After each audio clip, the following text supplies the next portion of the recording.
जयन्ती मङ्गला काली भद्रकाली कपालिनी दुर्गा क्षमा शिवा धात्री स्वाहा स्वधा नमोऽस्तुते।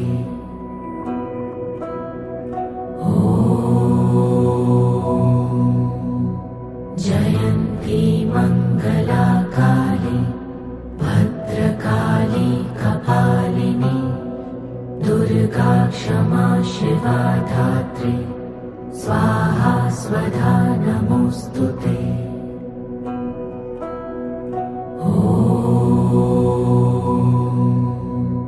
जयन्ती मङ्गला काली भद्रकाली कपालिनी दुर्गा क्षमा शिवा धात्री स्वाहा स्वधा